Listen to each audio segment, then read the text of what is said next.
Ok, buenas tardes a todos, bienvenidos a este nuevo programa de Hablando en Tequio.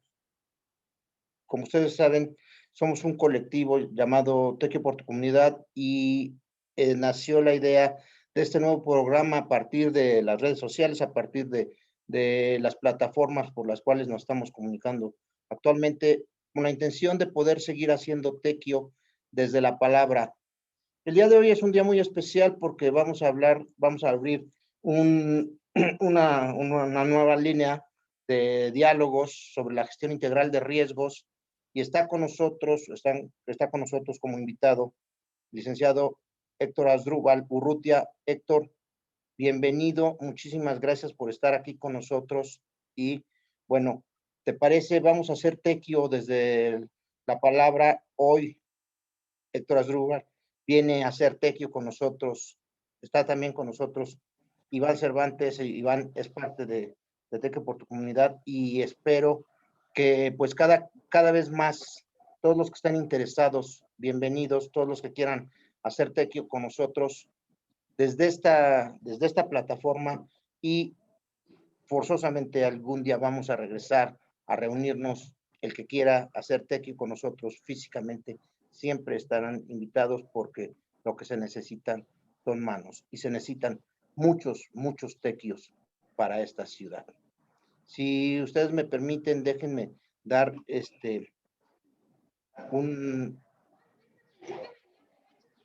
una semblanza muy breve de las dos personas que están con nosotros. A ver, déjame ver quién fue. Ok. El licenciado Héctor Asdrúbal Urrutia Scobel es un profesional en gestión de riesgos, resiliencia y protección civil. Tiene experiencia profesional como director general de vinculación, capacitación y difusión en la Secretaría de Gestión Integral de Riesgos y Protección Civil de la Ciudad de México. Fue director de Protección Civil del Tribunal Superior de Justicia y fue responsable de las áreas operativas, administrativas de inteligencia, adiestramiento y protección civil en la Secretaría de la Defensa Nacional. Tiene una licenciatura en Administración Militar. Entiendo, Héctor Asdrúbal, que eres capitán ahí en la Escuela Superior de Guerra, es técnico básico en gestión integral de riesgos y actualmente está cursando la maestría en protección civil y gestión de emergencias en la Universidad UNICI de Chiapas.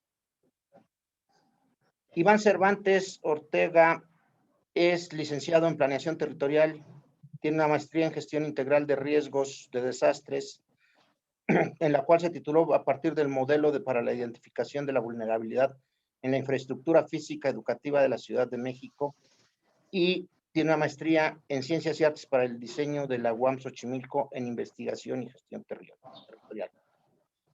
Profesionalmente se ha desempeñado como técnico especialista de la Subsecretaría de Ordenamiento Territorial en la SEDATU.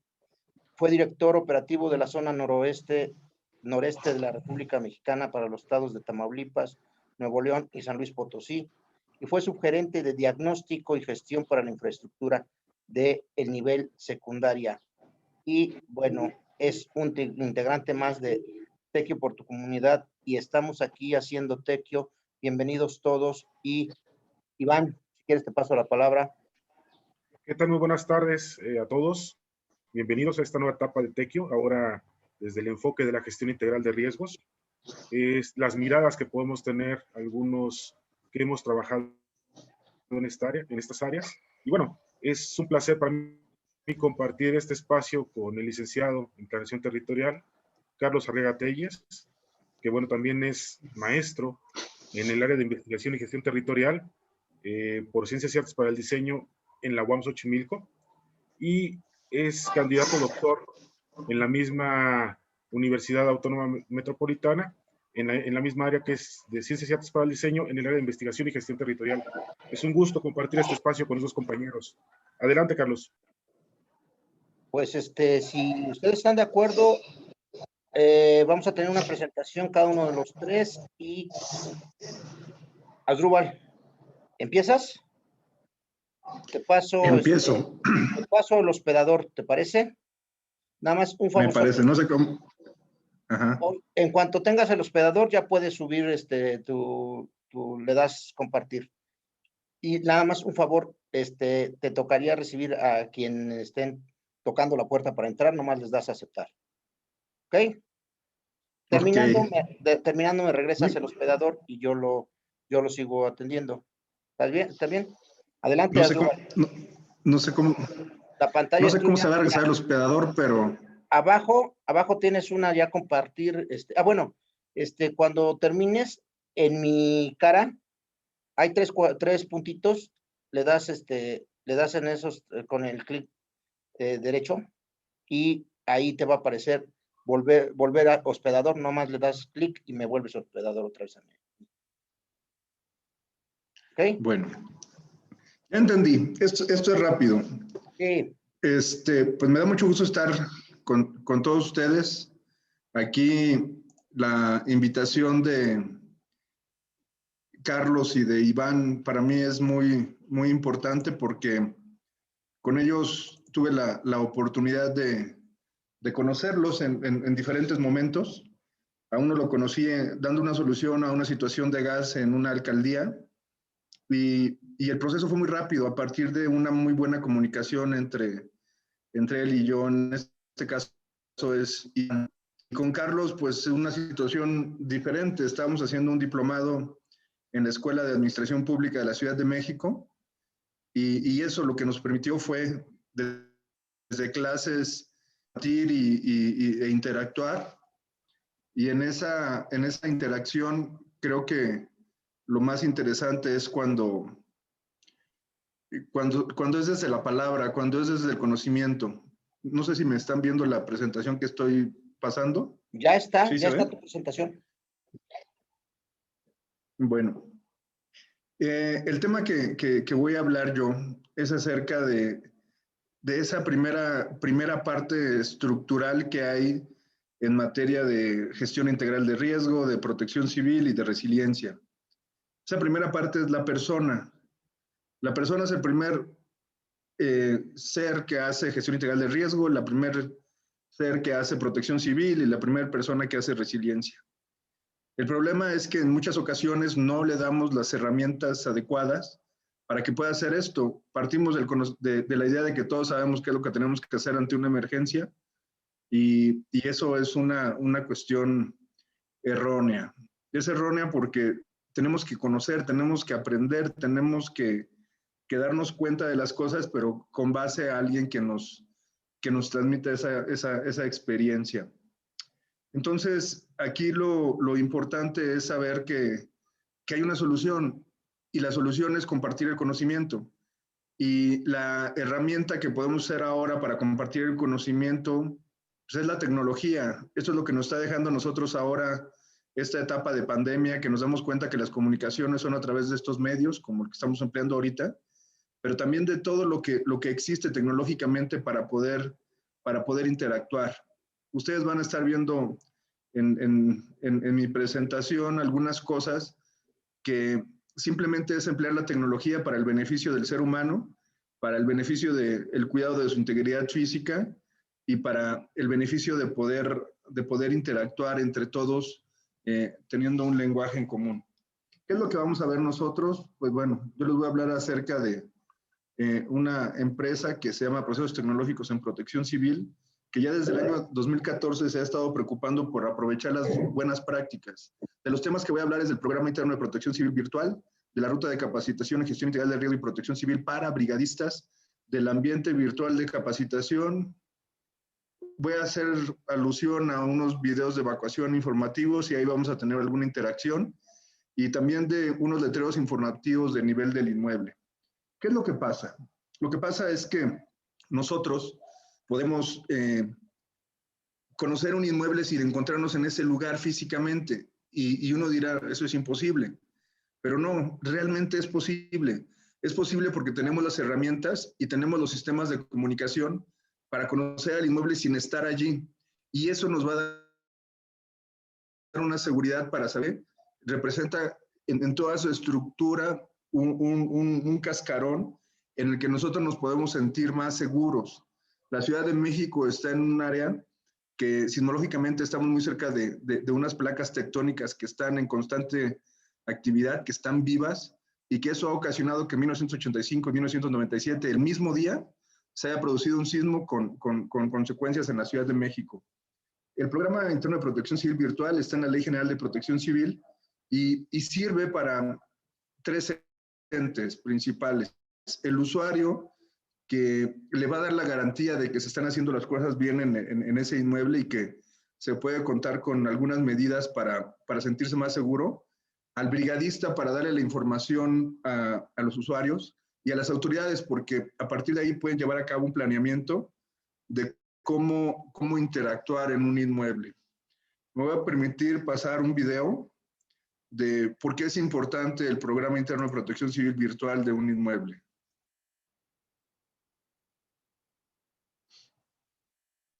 Desde las 7 de la mañana, 7 de la mañana, 19 minutos 42 segundos, tiempo del centro de México.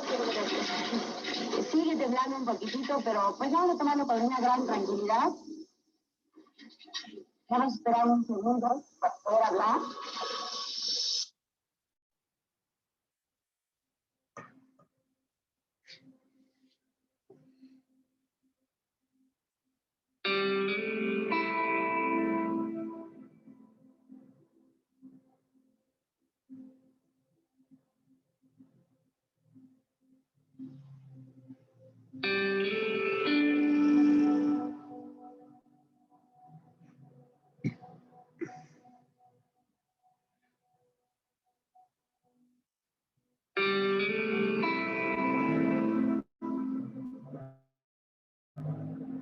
No puede ser.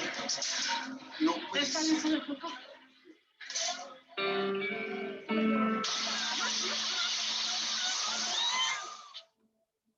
Señores, me acaba de tocar el temblor. Aquí en Cuernavaca se cayó un puente muy peligroso, se sintió horrible. ¡Hay niños! ¡Acá hay niños! ¡Ayuden! ¡Aquí hay niños! ¡Ey! ¡Aquí hay niños! ¡Ayuden! ¡Ey! ¡Aquí hay niños! ¡Ayuden! ¡Aquí hay niños! Y ahorita la maestra está teniendo comunicación precisamente con los mandos de la Secretaría de Marina, que les está explicando lo que deben de hacer para entrar. La maestra entonces está dibujando en un cuaderno lo que se encontrarán los rescatistas al llegar a esta que era su propia oficina.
Aquí nos damos cuenta que, pues, lamentablemente caemos en ese error que nos dice a nosotros de volver a repetir las cosas.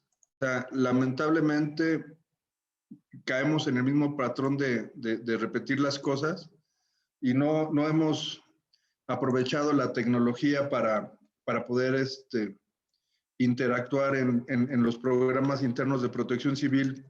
La unidad mínima que existe a nivel nacional en materia de organización para poder contrarrestar el Comité Interno de Protección Civil es el que se encarga de ver cuáles son las características que tiene un inmueble, de conocer ese inmueble, porque esa persona vive en ese inmueble muchas horas del día para poder trabajar y de esta manera poder saber cómo puede reaccionar ante una eventualidad.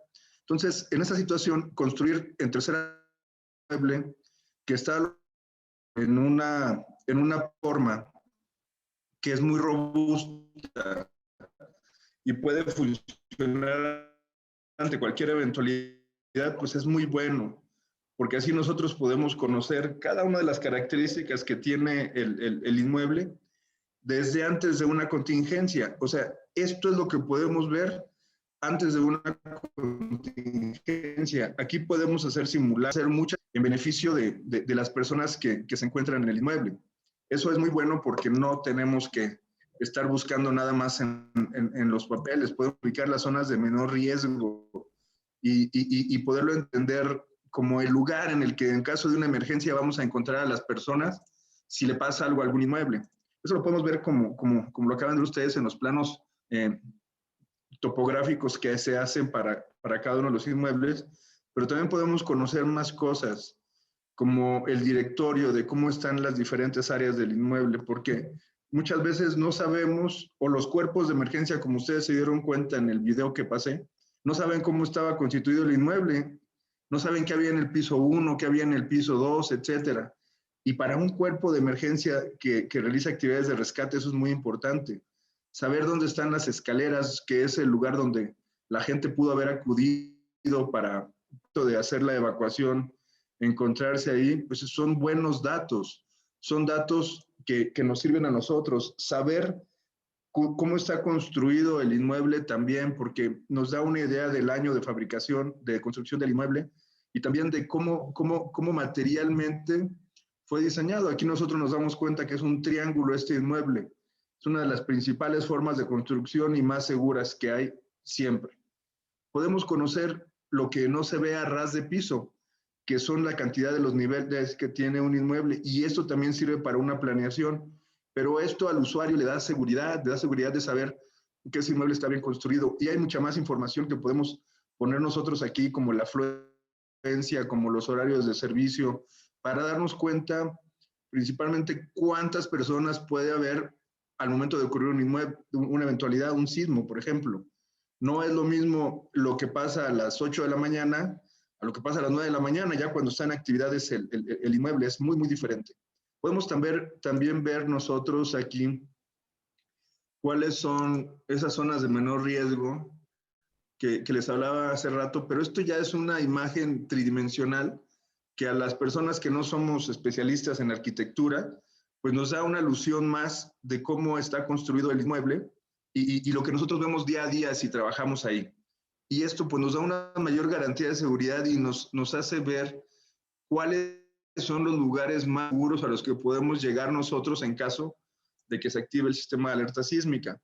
Pero también aquí algo muy importante, este es el piso 2 de este inmueble y nos damos cuenta que la distancia a la parte exterior del inmueble es de 80 metros y el tiempo que tardamos en evacuar es desde 67 segundos.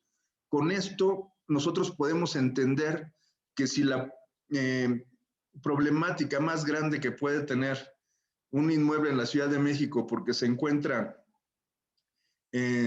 cerca de las costas de Guerrero y la brecha de Guerrero, nos da a nosotros la oportunidad de conocer que en menos de 60 segundos puede llegar el sismo y nosotros no debemos de estar en las escaleras. Nosotros tenemos que estar en la parte externa del inmueble.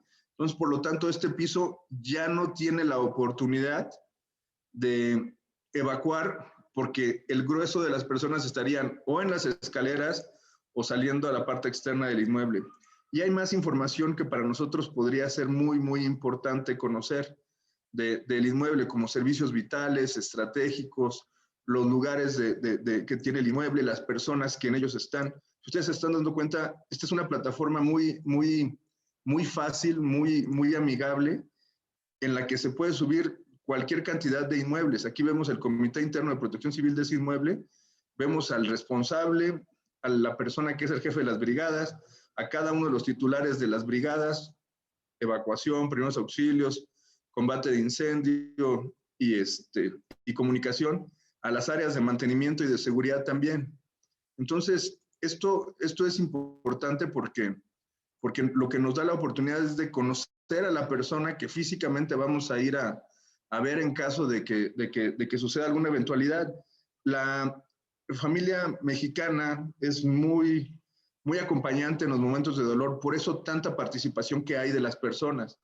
Pero así podrían investigar y podrían ver quién es la persona que realmente se encuentra en ese inmueble y si está capacitada o no. Y de esta manera ser más solidarios y poder llegar con las personas adecuadas. Y así ya no pasar lo que siempre pasamos, que es órdenes encontradas, pérdida de tiempo, etc.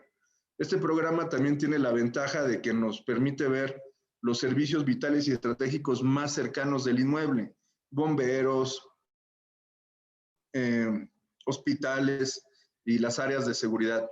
Ese es el programa interno de protección civil virtual de un inmueble. Otra cosa que podemos ver es que tenemos que brindar un conocimiento homogéneo de las actividades que tienen que realizar los brigadistas. Desde el año 2017, en la Ley General de Protección Civil, se habla acerca de la ruta de capacitación en protección civil para brigadistas, que son esta serie de 12 manuales, los cuales se integran con información de las especialidades de evacuación, repliegue y evacuación, comunicación, prevención y combate de incendios y primeros auxilios. Cada uno de estos manuales está en una temática que es el curso básico, que se toma el primer año, el intermedio para el segundo año y el avanzado para el tercer año.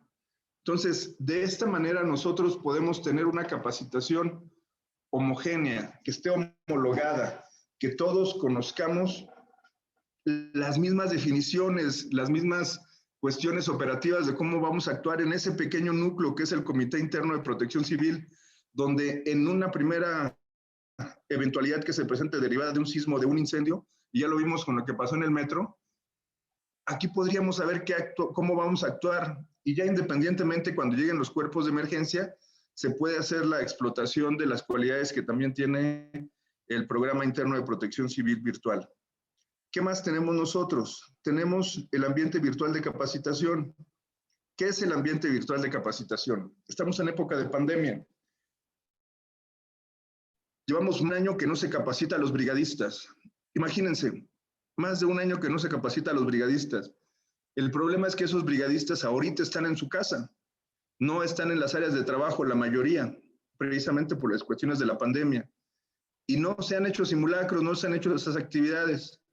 Entonces, lo que otorga las tecnologías de la información, que es todo esto, todo este software, es que puede capacitar de la misma manera desde una persona hasta miles o millones de personas. Hay más de 5,000 centros de trabajo, de 5 millones de centros de trabajo registrados en la República Mexicana, y cada uno con un comité interno de protección civil. ¿Se imaginan cuántos brigadistas somos? Y la idea es que si tenemos el conocimiento homologado, no nada más nos va a servir en los centros de trabajo, sino también nos va a servir a nosotros en nuestras casas.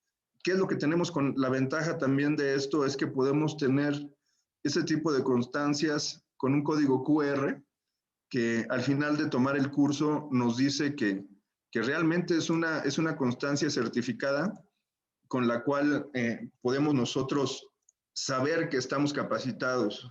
O sea, podemos tener las constancias en la unidad habitacional o en el edificio donde vivimos, las podemos tener también en nuestros centros de trabajo. Y no es el hecho de tener una constancia, sino de tener el conocimiento. El ambiente virtual de capacitación es un medio en el cual nos podemos capacitar en alguna de las diferentes especialidades que la ley nos obliga en la que tenemos que estar capacitados. Puede ser brigadista de comunicación, y en esta parte podemos ver que cada una de las unidades en la que se integra la ruta de capacitación, en cada uno de los manuales que les presenté, tiene una evaluación que al final de las evaluaciones, que tienen preguntas muy sencillas, pero acordes a los temas que se presenten, con la última evaluación tenemos esa constancia de capacitación, y así nosotros podemos saber si realmente tenemos brigadistas capacitados en los centros de trabajo y donde nosotros vivimos. Aquí podemos ver muchísimas cosas de la parte de la capacitación, pero realmente el problema que tenemos es que no le hemos dado a las personas la capacitación homologada. El Sistema Nacional de Protección Civil en su objetivo nos dice eso.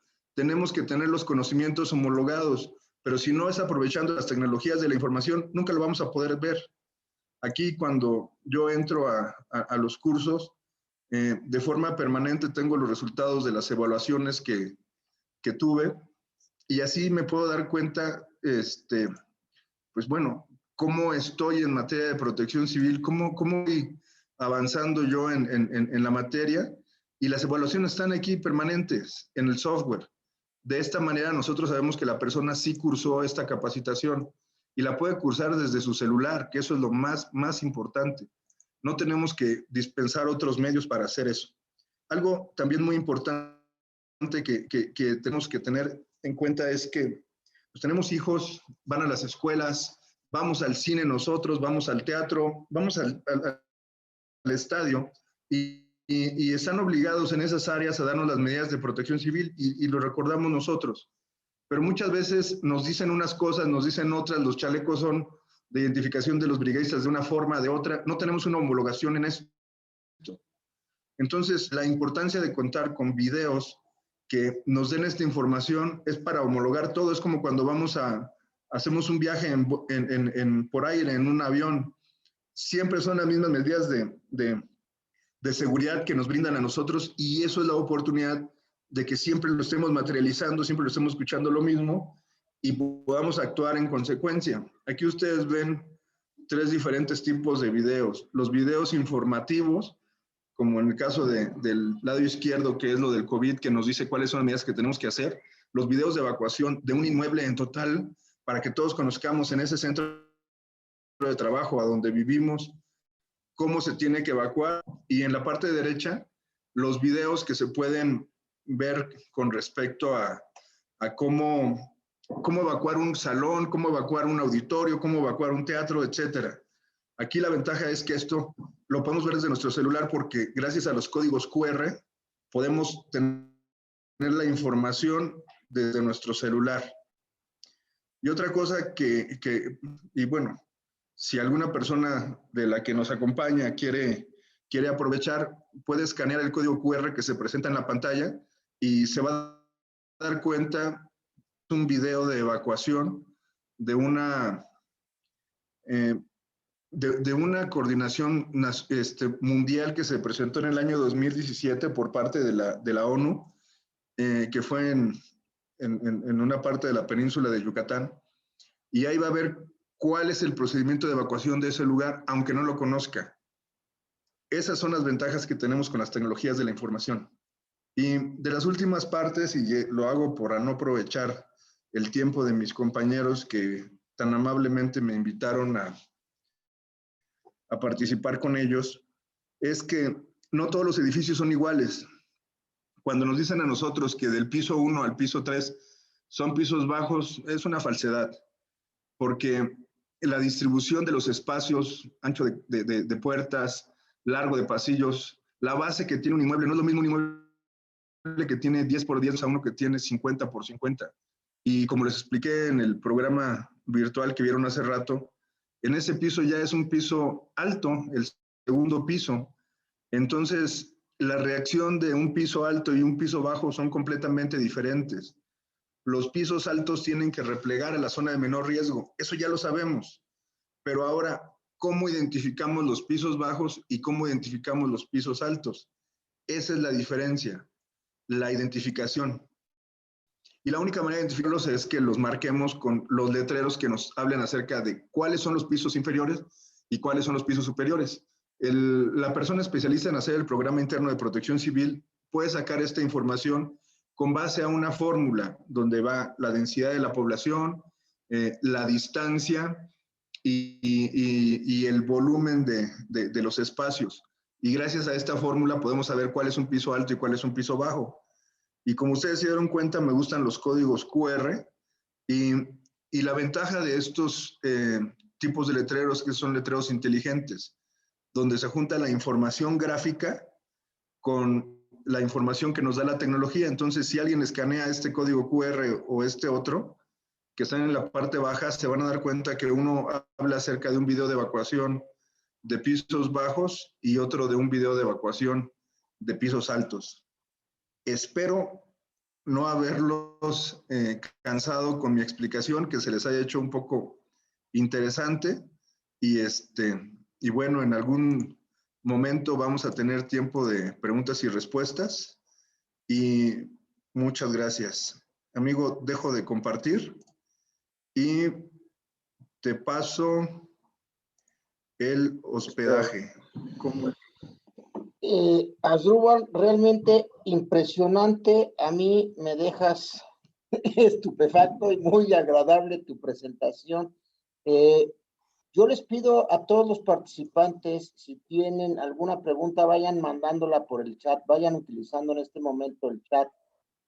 En este momento le voy a pasar el hospedador a Iván para que sea su turno exponiendo. Iván, ¿estás de acuerdo?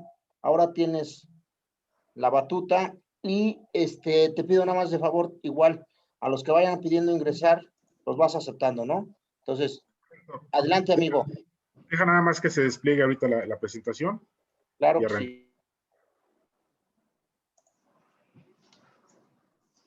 Voy a cerrar en este caso voy a cerrar ¿si se ve o no se ve? Sí se ve. Correcto. Hasta ahí. Cierro mi imagen. Bueno, lo voy a tratar de tener aquí abierta. Correcto. Bueno, pues en mi caso, invitado por Carlos, y en este caso con la intención de poder también compartir con ustedes parte de la experiencia que uno ha podido lograr, que ha podido asimilar a lo largo de mi trayectoria. Sí se está compartiendo porque no alcanzo a ver aquí. Ahí está. Bueno, pues en este caso toca el turno de ver el tema de la gestión integral de riesgos y desde un enfoque que yo estoy tratando de visualizarlo a partir del marco normativo que nos marca la Ley de Protección Civil, donde nos define qué es la gestión integral de riesgos, ¿no? En este sentido, nos habla de que son un conjunto de acciones encaminadas a identificar, analizar, etcétera, ¿no? Todo orientado hacia la reducción de los riesgos. Requiere también la consideración de los orígenes del riesgo, ¿no? Que pueden ser estos de muchos factores, ¿no? Puede ser multifactorial.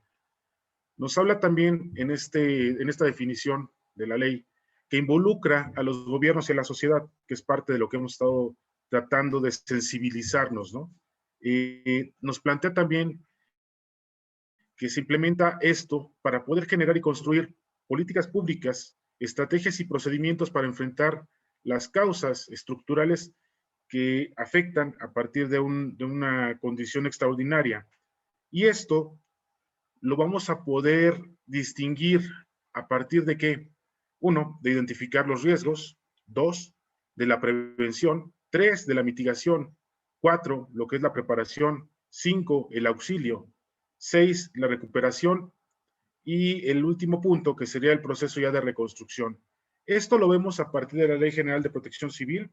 En este caso, la fuente es esa y la consideramos del año 2014, que es lo que establece, en este caso, la ley, ¿no? Para mí, el enfoque de la gestión integral de riesgos, a lo mejor dista de lo que muchos pueden tener, pero finalmente es mi visión. Tenemos un enfoque donde hay un antes, un durante y un después. En la parte del antes es donde tenemos toda la oportunidad de generar una planeación, es decir, antecedernos a las necesidades, antecedernos al riesgo, una gestión preventiva que podemos implementar. ¿Y esto en dónde lo podemos hacer? Bueno, pues la parte del territorio, en las partes de valor ambiental, en los asentamientos humanos, en las infraestructuras, en los equipamientos, en los servicios. Todos ellos, ante una situación extraordinaria, ante un peligro que pudiéramos distinguir, que posteriormente lo podemos ver como un riesgo, es lo que involucra el antes. Cuando trascendemos a una condición donde estos lugares se encuentran vulnerables, se encuentran expuestos y vulnerables, pues transitamos a un durante, es decir, el durante es cuando ya ocurre el desastre, es donde ya tenemos la cuestión de la emergencia, el impacto que puede generar esta condición, la perturbación, los daños y las pérdidas. Todo esto se encuentra en la condición de una gestión reactiva, es decir, ¿qué tenemos que hacer para podernos atender ante una situación extraordinaria que nos llegue a afectar? Bueno, ahí también tenemos la oportunidad, si hicimos un buen ejercicio de planeación, tenemos la oportunidad de generar una serie de escenarios para que en el momento que ocurra el desastre, sepamos qué hacer.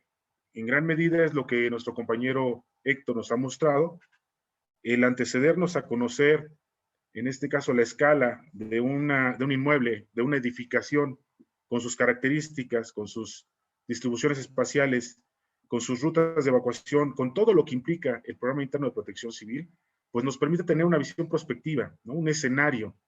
Y esta visión prospectiva nos permite tomar ciertas acciones, ¿no? De ahí nos vamos a un paso que sería el después. Y el después ya toma en cuenta el factor de la resiliencia, la reconstrucción y demás. Pero todo esto, en el gráfico que trato de mostrarles, es visto no sobre un eje, no de forma horizontal, ¿no? Es visto desde mi perspectiva como una espiral, donde estamos en un constante proceso de antes, durante y después. Y eso es algo que tenemos que ir actualizando de manera cotidiana. Tenemos que acostumbrarnos a que la información hay que trabajarla y hay que construir esa información día a día.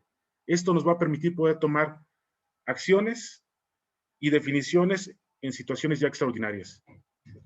El riesgo como tal, pues lo podemos identificar a partir de lo que sería los tipos de riesgo, pero antes de ello quisiera mostrarles este pequeño video para tener una idea. Vamos a hablar del tema de la Ciudad de México.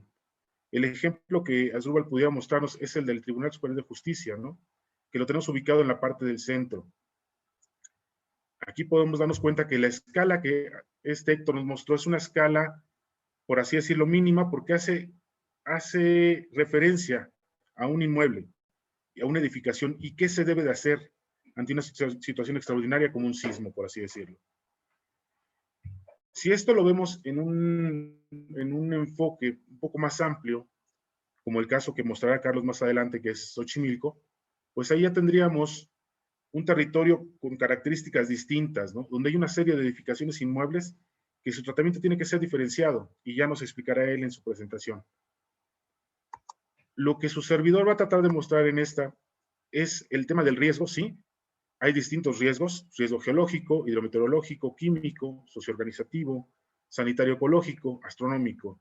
Vamos a centrarnos al tema del riesgo geológico. ¿Y esto cómo? En términos de lo que sería un sismo. El contexto territorial es fundamental para ello, ¿no? Vimos ahorita en las imágenes que mostré la Ciudad de México. Si esto lo podemos visualizar un poco más amplio, ¿cómo veríamos esa tensión y aproximarnos a esa condición de riesgo en una ciudad como la Ciudad de México? Pues bueno, ¿hay forma de podernos aproximarnos a distinguir los riesgos? Sí, yo creo que sí, creo que es posible. ¿Y esto cómo lo podemos distinguir o cómo lo podemos empezar a abstraer? Permítanme, creo que ahí está. ¿A partir de qué? Pues bueno, de identificar, si vamos a ver el tema del riesgo geológico en sismos, lo que es la zonificación sísmica, ¿no? La Ciudad de México tiene una gran ventaja, que tiene una zonificación sísmica distinguida ya, y que se establece en el reglamento de construcciones. Bueno, es información que ya existe y que podemos abstraerla. El siguiente punto que tenemos que considerar, dependiendo de lo que queramos estudiar y evaluar para poder aproximarnos al riesgo, es la ubicación de los inmuebles que te interesan salvaguardar, ¿no? Un tercer punto que yo estoy considerando son las características de estos inmuebles y lo que sería la población, importantísimo, la población que es usuaria de estos inmuebles. Para este caso, vamos a tratar de distinguir lo que sería la INFE, la infraestructura física educativa. En la Ciudad de México tenemos escuelas de carácter público y privado. Y en la tablita que podemos ver aquí es la distinción de cómo veríamos el tema de la infraestructura física educativa de nivel básico en su carácter público y privado. Estamos hablando de que en la Ciudad de México tenemos 1.323.000 escuelas de carácter público y privadas tenemos 118.903 escuelas, ¿no? Este universo es un universo muy amplio donde hemos tenido la experiencia en sismos que nos vemos superados por esta condición, que nos vemos superados porque es un número muy grande. ¿Y cómo podemos abstraer y cómo podemos atender ese gran universo? Pues no hay más que a partir de información. ¿Cómo podríamos aproximarnos a la identificación de los riesgos de estas escuelas como un ejemplo? Pues es lo que trato de mostrarles aquí y es lo que voy a tratar de plantearles. Aquí, para aproximarnos a la identificación de riesgos geológicos, sismo, que es para la INFE de la Ciudad de México, ¿qué información es la que requerimos? Bueno, para ello, para esa aproximación, yo parto de lo que sería la zonificación sísmica de la Ciudad de México.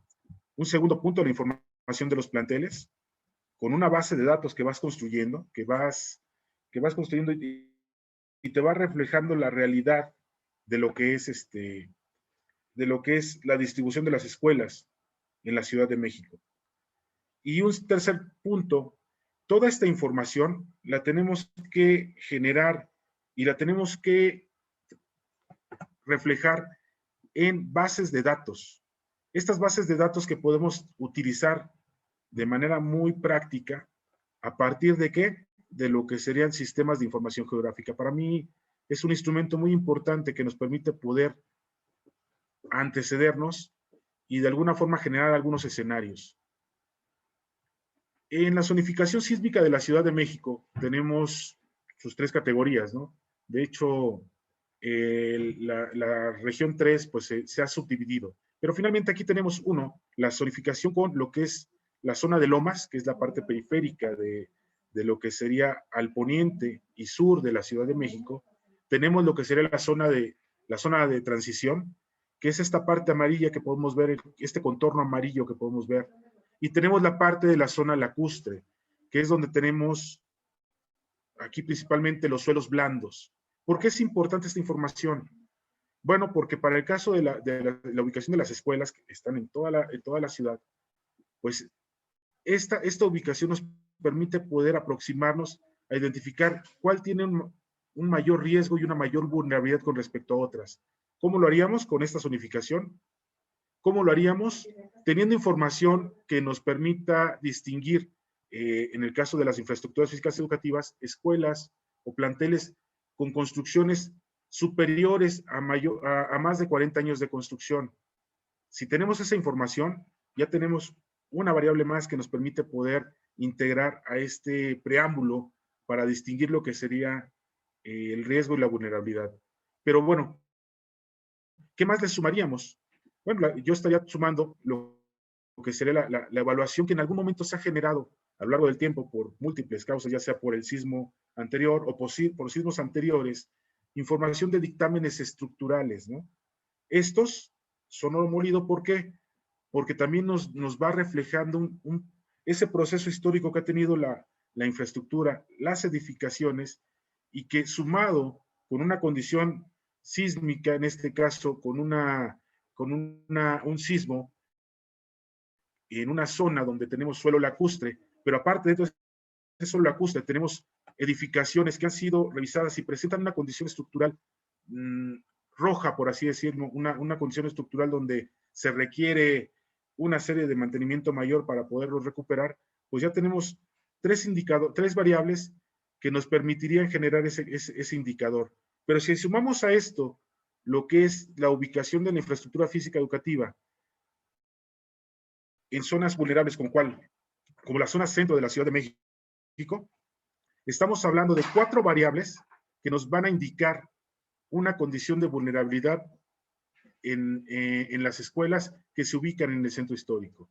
Esto fue un ejercicio que su servidor desarrolló y que en su momento nos llevó a estas conclusiones. Es decir, tenemos aquí en la zona centro de la Ciudad de México 148 CCTs, que son claves de centros de trabajo. Es decir, una escuela puede tener 2, 3 o 4 CCTs, donde se especifica, tal vez es primaria y por las tardes, noches es escuela para adultos mayores, no lo sé. Pero bueno, aquí hablamos de que en la zona centro tenemos identificadas en este primer cuadro de la Ciudad de México 119 planteles que se encuentran en condiciones de suelo lacustre y que se encuentran también con una condición de que son mayores de 40 años de construcción. Es la primera variable que podemos abstraer. Si a esto le sumamos que tenemos dictámenes estructurales de esa zona, hacemos el referente a la suma de las variables que estoy planteando, y esto nos lleva a distinguir que para el caso de la zona centro de este primer cuadro, pudimos abstraer a partir del sistema de información geográfica la distinción de 4 planteles con una condición de alto riesgo y vulnerabilidad. ¿Por qué razón? Porque se ubican en el perímetro A y B del centro histórico, suelo lacustre, porque son infraestructuras mayores de 40 años, y 3, porque dentro de esos planteles ya se les ha dado una dictaminación de carácter rojo, que era la condición más vulnerable y más riesgosa que tenían esos planteles. Bueno, esto lo pudimos abstraer a partir de ¿qué? De ese sistema de información geográfica. Esta mirada, ¿para qué nos sirve? Nos sirve para poder generar estrategias planificadas en la atención de estos planteles. Si se requiere reforzamientos, si se requiere mantenimientos, ¿hacia dónde vas a orientar ese recurso? Pues lo vas a orientar hacia estos lugares que ya tenemos una condición detectada de vulnerabilidad por esta característica, ¿no? Imaginemos que le sumamos otro tipo de información, como cuál, los mantenimientos que se le han dado en los últimos 10 años. Y al hacer la evaluación de estos mantenimientos, podemos distinguir que tal vez esas edificaciones cumplen con una condición donde ya tal vez esa condición estructural ha quedado atrás, pero también nos puede permitir que la evaluación de ello lleguemos a distinguir que tal vez esos planteles requieren de otro tipo de mantenimiento, otro tipo de atención que no se ha cubierto. Bueno, ahí es donde centraríamos los recursos económicos, recursos de personal, todo tipo de recursos para poder tener estos espacios edificados en una condición diferente, en una condición que ya no se encuentre la vulnerabilidad ante una condición de sismos que pudiera llegar a afectar a esos planteles y principalmente a esa comunidad educativa. Esto es algo que en su momento lo pudimos abstraer, lo pudimos hacer y detectamos una condición similar para 2 alcaldías. En este caso, para lo que sería Iztapalapa y Tláhuac. ¿Por qué? Porque en el 2012, en el sismo de marzo de 2012, detectamos que en estas 2 alcaldías existieron condiciones de afectación para muchos planteles. Y bueno, con este mismo tratamiento pudimos distinguir cuántos planteles de Iztapalapa y de Tláhuac se encontraban en esa condición de riesgo vulnerabilidad. La evaluación nos llevó a poder distinguir que tenemos 28 infraestructuras físicas educativas para Iztapalapa en esa condición de riesgo y vulnerabilidad, y 3 en el caso de lo que es Tláhuac. Bueno, básicamente esto es un instrumento que nos permite poder aproximarnos a la identificación de riesgos, a la identificación de vulnerabilidad, pero también va de la mano con la elaboración y la generación de un enfoque preventivo, sí, pero planificado para la atención de estos lugares, de estos inmuebles. Lo que Asdrúbal nos presentó hace unos minutos es la escala mínima, la edificación. Lo que en este momento trato de mostrar es una escala un poco más amplia. Es una escala de región que la evaluación va a ser similar, en función de que tengamos una base de datos que nos refleje esa realidad. Y esa base de datos es la que tendremos que estar constantemente construyendo, ampliando para poder cumplir con este objetivo de aproximarnos a la identificación de riesgos. Bueno, espero que les haya sido útil esta presentación y comparto en este caso el micrófono con Carlos Arriaga y te comparto también el hospedador, Carlos. En otro momento tendremos algún espacio tal vez para inquietudes y que podamos expresar tal vez.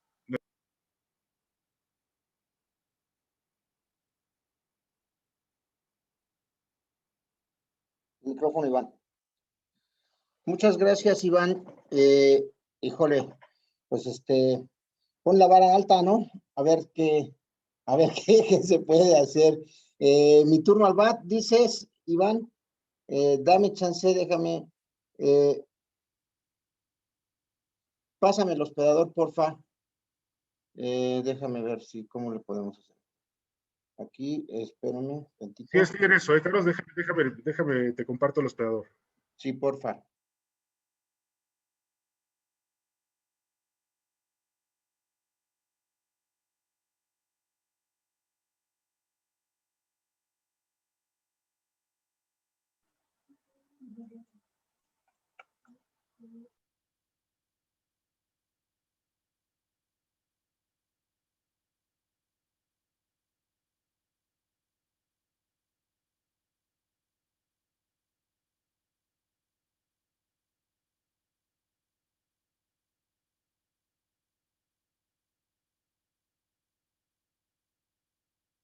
Ya, gracias. Ya lo tengo. A ver, si me permites un segundo. Correcto, Entonces, Carlos. si ustedes están de acuerdo, denme chance, voy a empezar a proyectar y, bueno, a ver qué sale de todo esto, ¿no? En ocasiones parece ser que, y reiteradamente me pasa a mí, es que cuando presentamos parece ser casi como que nos programamos, ¿no? Que nos vamos organizando y que nos repartimos la chamba y que decimos, ¿sabes qué? Tú presentas esto, yo presento esto y nos vamos complementando.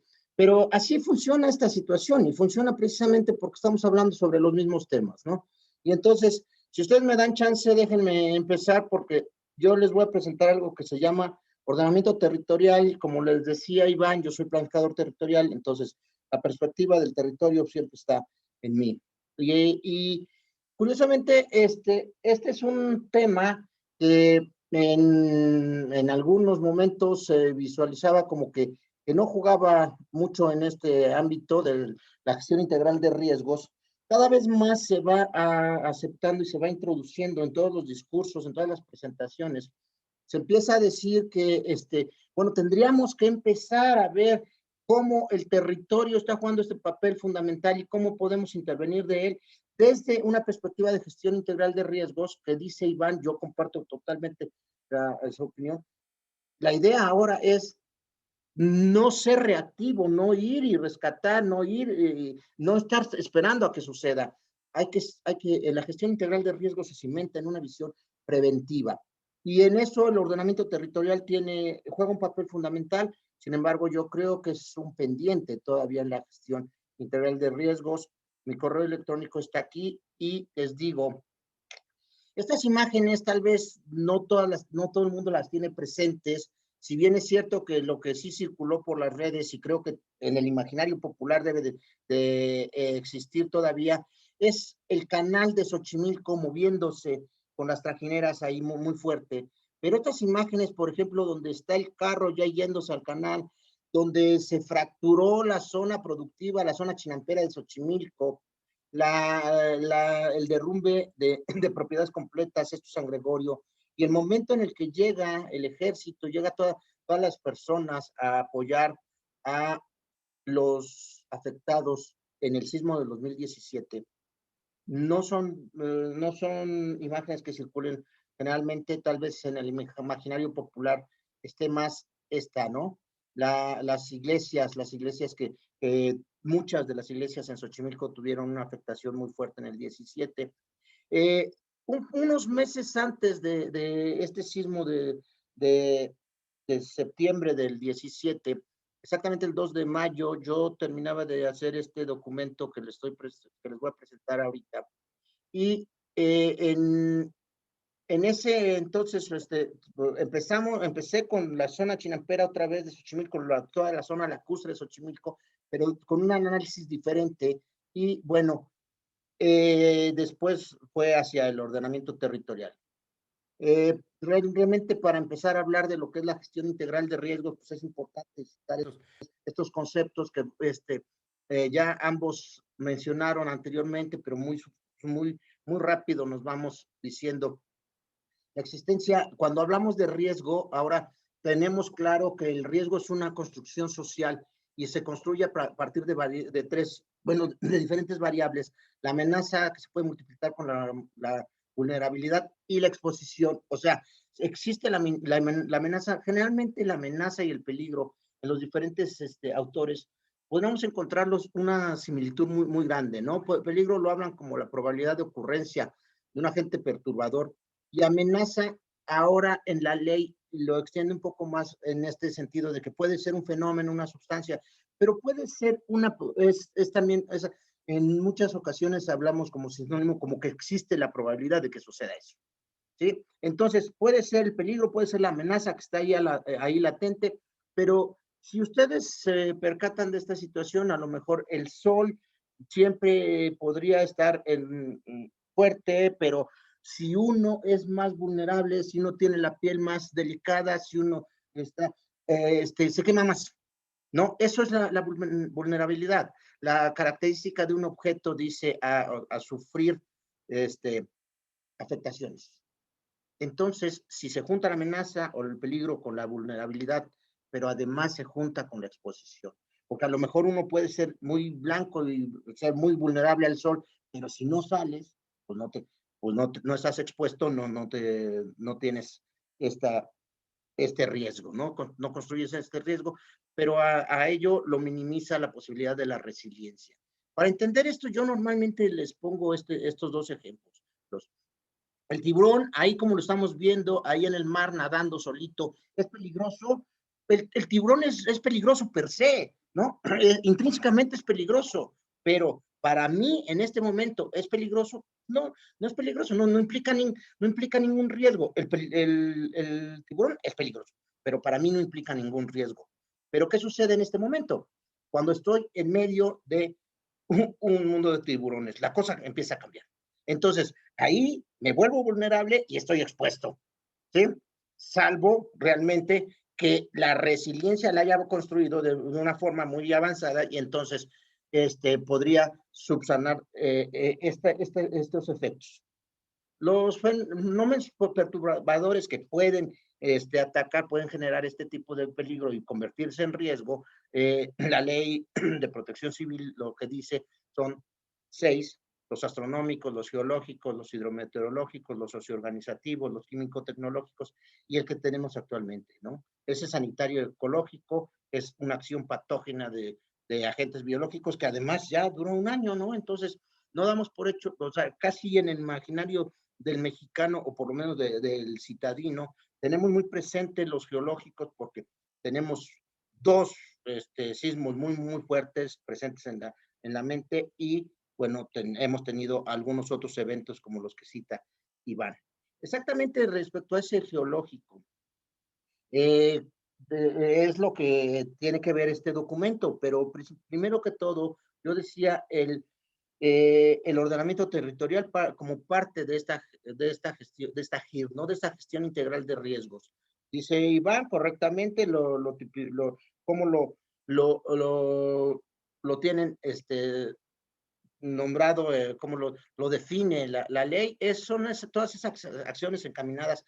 Ojo, fíjense en esta parte que es bien importante.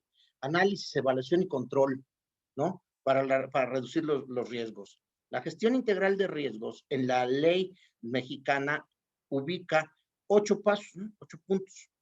La identificación de riesgos, la previsión, la prevención, la preparación, la mitigación. Hasta ahí, todo tiene que ver con un proceso previo que Iván dice, el antes, para intentar que los riesgos no se maximicen y no se manifiesten como un desastre. Si llega a materializarse el riesgo, viene el auxilio, la restauración y luego la reconstrucción. Pero en el paso fundamental, la identificación de riesgos, no puedes eliminar un riesgo, no puedes reducir un riesgo si no lo tienes identificado. Entonces, esta parte del ordenamiento territorial juega un papel fundamental y diría yo, va exactamente en la construcción de resiliencia de todo nuestro territorio, reconociendo la resiliencia como esta capacidad de un sistema para resistir, asimilar y adaptarse y recuperarse. Es decir, todos tenemos claro, los sismos podemos evitarlos, no todas, o sea, no tenemos la capacidad, tal vez no tenemos todavía el avance científico o tecnológico, pero vivimos con ellos, hay que aprender a vivir con ellos, ¿no? Los fenómenos perturbadores aquí están, ¿no? Y los peligros ahí están. Entonces, el tiburón ahí está, hay que evitar estar en medio de esos tiburones o hay que fortalecerse o hay que aprender a nadar para que no sea el impacto tan fuerte. En la metodología de la GIR se dice que hay un avance respecto a los procesos que se tienen que llevar a cabo en la cuestión de la identificación del riesgo. Hay que entender el contexto, hay que saber dónde estamos, cuáles son las características, cuáles son las condiciones. Hay que identificar el riesgo, hay que tenerlo muy claro en qué consiste. Hay que hacer un análisis de él, evaluarlo y llegar a un punto en donde se planteen medios de atención. Y ante esto, la propuesta es el ordenamiento territorial. Empecemos por el ordenamiento territorial para tratar de que nuestra ocupación del suelo o el concepto que maneja el ordenamiento territorial que tiene que ver con la aptitud del suelo, que las actividades que se desarrollen encima de ese suelo sean las que son para los que el suelo es lo más apto. Entonces, en la medida en la que apliquemos un buen ordenamiento territorial, reconozcamos y apliquemos la aptitud del suelo, vamos a minimizar el riesgo y vamos a volvernos más resilientes. Cuando yo empiezo con esto, del ordenamiento territorial en la zona lacustre de Xochimilco, bueno, pues empiezo otra vez a revisar cuáles son las características, cuál es el contexto y me doy cuenta que, bueno, esto llevamos un rato ya trabajando en ello y entonces esto es Xochimilco, esta parte es Xochimilco, ¿no? Está, si la ven aquí, está Contláhuac, Iztapalapa, Coyoacán, ¿qué está alrededor? Sobre el territorio, qué características tenemos. Estas rayitas que tenemos aquí rojas se llaman curvas de nivel y lo que significa es que cada que tú ves una curva de nivel hacia arriba, significa que va subiendo, que esto quiere decir que de aquí para adelante es cerro. Y entonces, pues lo que esto genera es que como las lluvias se dan por aquí, empieza a llover y escurren estas líneas azulitas, se llaman escurrimientos, escorrentías o son los ríos, y es lo que generaba que esta zona que tenemos aquí se convierta en lo que conocemos como la zona lacustre. Ahí donde se va uno a emborrachar en las trajineras, esta es la zona lacustre de Xochimilco. Todo esto que tiene que ver más o menos como el 30% del territorio de Xochimilco. ¿Sí? Y entonces, pero resulta que dentro de esta zona lacustre hay aspectos legales. Hay características que también tenemos que ver. Ya vimos que hay una condición física y por la topografía generó que ahí hubiera un lago, hubiera acumulación de agua, pero los aspectos legales también forman parte, porque si no, ¿cómo haces ordenamiento territorial? ¿Cómo tomas acciones sobre ello? Si no tienes claro que por lo menos hay un tipo de tenencia, ¿no? Hay propiedad privada, hay propiedad copropiedad con la Ciudad de México, hay una propiedad ejidal, y entonces cada una de esas características te dice que tienes que tener un criterio distinto para tratarlo. Pero también resulta que en esta zona, por lo menos tiene 6 imágenes jurídicas que la protegen, ¿no? Es zona de monumentos históricos, es patrimonio de la humanidad, es sitio Ramsar, es suelo de conservación, es ANP, es CIPAM. Entonces, esas características les dan un criterio distinto para un trato distinto a este territorio. Pero además de las cuestiones jurídicas legales, está el uso de suelo. ¿Cómo se está ocupando actualmente ese suelo? ¿Qué están haciendo? ¿Qué actividades están desarrollando en cada uno de esos suelos? Y entonces cuando tú te das cuenta que es el mismo mapa, pero son 3 características distintas, nada más por lo legal, que se tiene que sumar con lo físico y luego te tienes que sumar con lo demográfico, ¿no? porque ahí sobre ese suelo, sobre Xochimilco, resulta que esto que vemos aquí es la tasa de crecimiento de la Ciudad de México, cómo ha ido disminuyendo a lo largo de las décadas y cómo Xochimilco se sigue manteniendo por encima, y eso hace que su población crezca considerablemente. Entonces, nos damos cuenta que tenemos una cantidad impresionante de población y si bien mis compañeros ya lo dijeron, pues al final de cuentas lo que buscamos es salvar vidas, ¿no? Pero dice Protección Civil que las acciones que hacemos son para salvar vidas, para salvar los procesos productivos y para salvar el entorno, el medio ambiente, ¿no? Entonces, estas cosas juegan un papel fundamental, se van interrelacionando y cada vez te van dando variables distintas. Si nos damos cuenta, cuando vemos en las tasas de crecimiento, Xochimilco contra la Ciudad de México, Xochimilco está por arriba.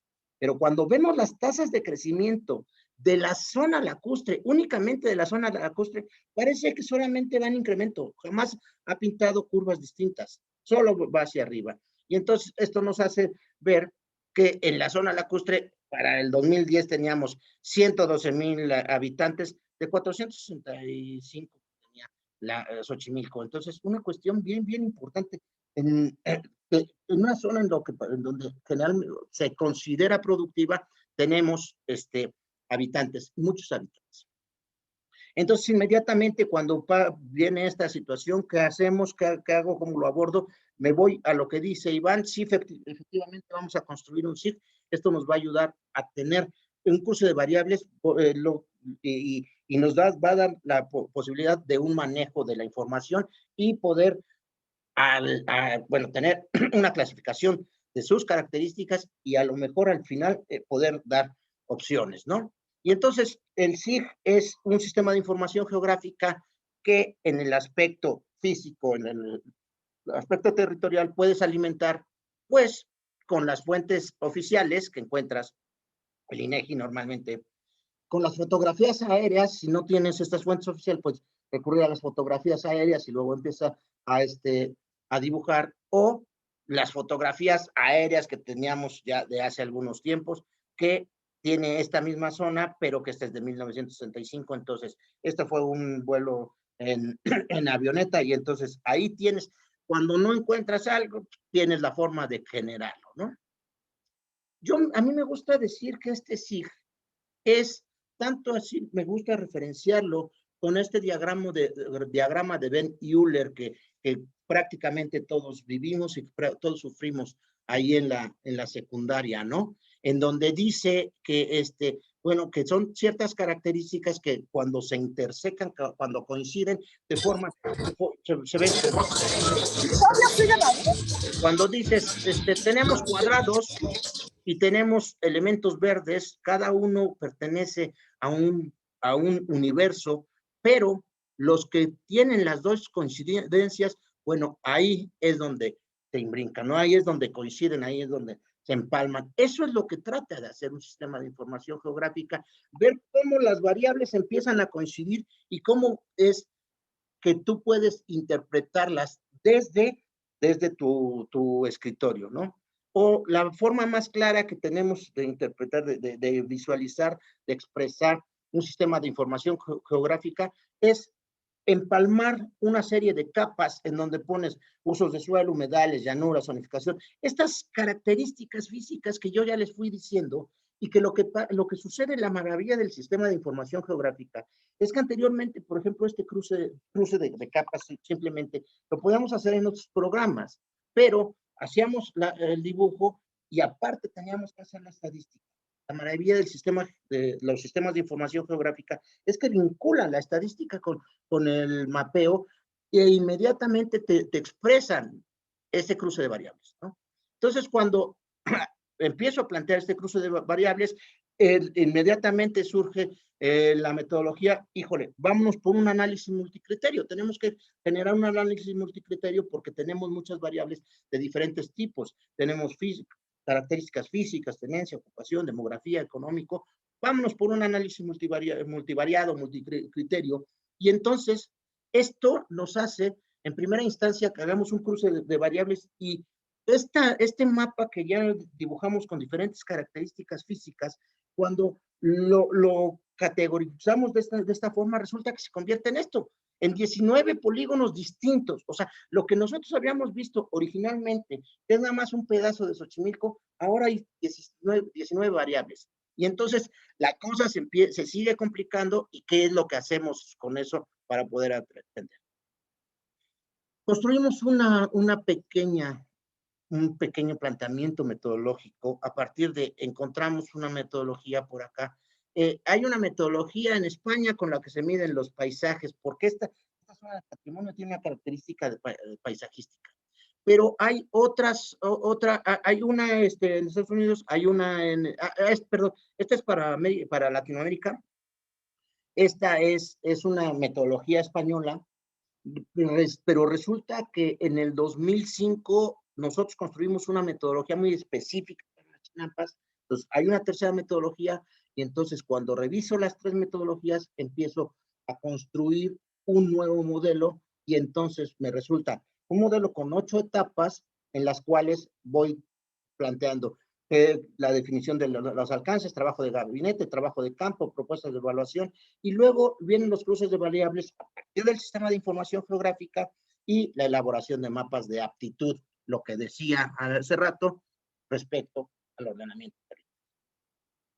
Cuando se hace este cruce, la situación es que lo que resulta en un principio es que en algunas variables, por ejemplo, los asentamientos irregulares, cuando lo meto, resulta que son 20 y tantos mil, ¿no? Y entonces es una matriz enorme que tienes que ir conjuntando, pero que gracias a los procesamientos matemáticos, los cruces multicriterios, empieza a ver, y lo que me resulta es esto, ¿no? Me resulta que puedo tener mapas de riesgos naturales, ¿sí? O sea, primero lo separo porque quiero saber dónde puedo intervenir y en qué variable tendría que intervenir. En el ámbito natural, bueno, resulta que toda esta parte tiene hundimientos entre 11 y 20 centímetros anuales. Esta parte tiene de 2 a 10 centímetros de hundimiento. Lo que está bordeado por la línea roja es una zona de agrietamientos. Entonces empiezan a conjuntar, hay hundimientos y hay agrietamientos, y luego esta parte normalmente se inunda, ¿sí? Entonces ahí es donde se tienen que empezar a tomar acciones, pero resulta que no solamente hay riesgos naturales, también hay riesgos sociales, ¿sí? En todas las manchitas moradas significan asentamientos humanos irregulares.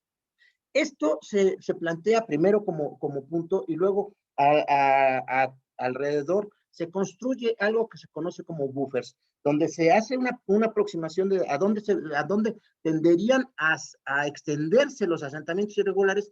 Normalmente cuando llega alguien en un asentamiento regular, por la característica que empieza a poner infraestructura en ese territorio, tiende a agruparse con personas y a extenderse esos asentamientos irregulares. Entonces, estos asentamientos, estos 20 y tantos mil manchitas originales que habíamos visto como polígonos, ahora se presentan en esta mancha casi como amiba naranja, si no se toma una acción inmediata. Además, hay otro riesgo. En esta zona, como se ha ido desecando los canales, para sacar la producción, se construyen caminos, y entonces todo el transcurso, el traslado de mercancías a partir de carretillas. Entonces, lo que está generando es caminos, vialidad igual a desarrollo urbano. Si no se atienden otra vez la construcción, a partir de la construcción de buffers, se dice toda esta zona está en riesgo, ¿no? Y entonces, esos son los riesgos, los físicos que vimos, los riesgos sociales, y entonces, ¿qué hacemos? Y en lo que quiero que vean aquí es que la maravilla de esto es que los polígonos, a la hora que tú haces este cruce, decía como el diagrama de Ben Euler, los polígonos, las figuras se van reconstruyendo. Ya no son las que tú metiste, sino el sistema de información geográfica te va reconstruyendo figuras distintas que coinciden con estas variables, ¿no? Y entonces lo que se plantea es, ¿qué podemos hacer? Bueno, dejemos esta parte para aprovechamiento. Esta zona que está muy perjudicada, creo que le tenemos que poner una política de atención urgente de preservación, esta de protección. ¿Por qué? Porque es donde está en riesgo de ocuparse, y esta parte que está tan dañada tiene que tener una restauración, ¿no? Entonces, es cuando se empiezan a plantear políticas desde aquí, desde el escritorio, desde un sistema de información geográfica. Y respecto a lo que tenemos que hacer con la ocupación, con las personas, con los asentamientos irregulares, bueno, hay que darles una atención inmediata, y lo marco ahora. Lo que teníamos anteriormente con morado y con el buffer generado en naranja, ahora lo resalto en rojo, para que vean que son los asentamientos, la parte donde se tiene que tomar una actitud, una postura inmediata, porque son sitios en donde el riesgo no solamente es productivo, es de vidas, ¿sí? Esto yo lo entregué el 2 de mayo del 2017. Resulta que el 19 de septiembre del 2017 vino el temblor, y yo les voy a dejar a ustedes como una pregunta: ¿dónde creen que se cayeron las viviendas? Voy a dejar de compartir, y si alguien, cualquiera de ustedes, quiere tomar, bueno, si no tenemos preguntas en el chat, pero si alguien quiere hacer preguntas, podemos abrir el micrófono. Muchas gracias por estar con nosotros, muchas gracias por hacer TEC con nosotros. Adelante, estamos abiertos a las preguntas. Mira, Carlos, de hecho se me hace muy, muy enriquecedora toda esta plática. Tenemos 3 perspectivas distintas, pero son complementarias, ¿no? La escala mínima que plantea en este caso Asdrúbal, con todo el registro de lo que implica un programa en este caso... Interno de protección civil. Interno de protección civil, ¿sí?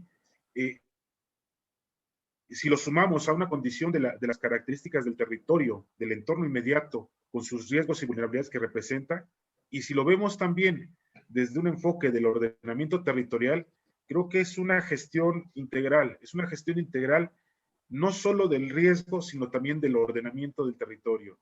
Esto es fundamental si queremos empezar a visualizar el tema de la prevención, de una cultura preventiva. Pero ahora te pongo yo un punto. Imagina esto en un contexto de nueva realidad, en un contexto donde estamos todavía atendiendo la emergencia de la pandemia, y que pretendemos transitar desde un enfoque resiliente a esta nueva realidad, con las nuevas formas de uso y ocupación del territorio, llámese espacio público, privado, llámese inmuebles, llámese área libre. Bueno, tenemos que empezar a visualizar esas nuevas formas de uso y ocupación del territorio, pero no partimos de cero. Tomamos en cuenta todos estos referentes que nos van a reflejar las formas que ahora tenemos que implementar para poder cambiar las condiciones y adaptarnos para una nueva realidad. Yo aquí creo que es muy interesante. O sea, definitivamente yo los conozco a ustedes dos, y esa para mí es una oportunidad.